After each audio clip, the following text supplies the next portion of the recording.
House of Doon. The following is a story that Brooke's grandfather told her to warn her to never go near the House of Doon. When I was around 17 years old, I had a friend named Fraser. He was a bit of a daredevil, always taking risks and doing stupid stunts. He had no regard for his own safety. One night, me, Fraser, and our friend Ashley were hanging out, and Fraser mentioned the House of Doon, a house that was about a half-mile from the outskirts of the village.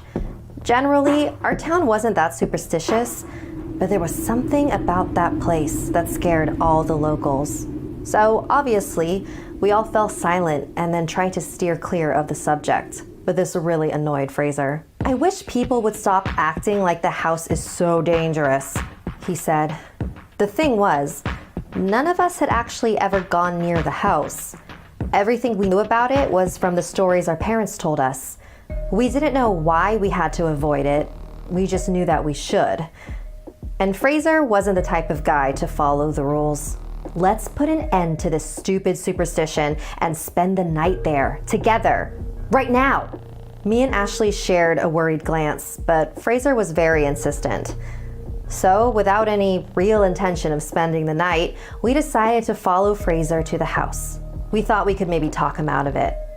So we pull up to the garden of the house, packed with our sleeping bags and flashlights. The garden was completely overgrown. Plants were wrapping around the gate, the tarmac, and the house. The windows were shattered. The house was giving off an energy that, to this day, I still can't describe accurately. Sitting in that car, looking up at the bleak, desolate building, it was enough to make me come to my senses. We decided that this was a really bad idea and we should head home. All of us except Fraser. "You're really going to let fear control your lives?" he taunted us. "Everyone is afraid of this house and doesn't even know why. Don't you want to prove everyone wrong?" After about a half hour of arguing, Fraser realized he wasn't going to convince us and let us spend the night in the car, while he spent the night in the house alone. Before he went inside, he told us that he planned on staying in the attic. Every 15 minutes or so, he would bang on the attic wall facing the front yard to give us a sign that he was still okay. Then, at 8 a.m., he would return to the car. We wished him luck and watched as he confidently strutted into the house. We waited. About 5 minutes went by until we heard a thud coming from the attic. We saw the faint silhouette of an arm waving at us in the window. Relieved to know that he was still okay, me and Ashley got comfy in the car. But there was no way we were going to fall asleep.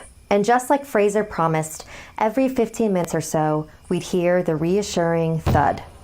It was now about 1 a.m. Me and Ashley were finally comfortable enough to slowly fall asleep. I wasn't sure how long I had been knocked out, but I woke up to the same thud sound, only it was a little bit faster. No longer every 15 minutes, but more like every 5 seconds. I wasn't sure why Fraser was pounding more frequently now, but as long as he was okay, it didn't really matter. I fell back asleep. I didn't wake up until the morning sun shone on my face. Ashley had also just woken up. It was past 8 a.m. in the morning, but Fraser hadn't come back to the car yet. Fraser was still pounding on the attic wall. We figured he was just showing off now, trying to prove to us that he could stay even longer in the house. But we really wanted to head back home now, and we weren't just gonna wait for Fraser to be ready to come down. "Hey, Fraser!" I shouted up at the attic. "You proved your point. It's time to go home now."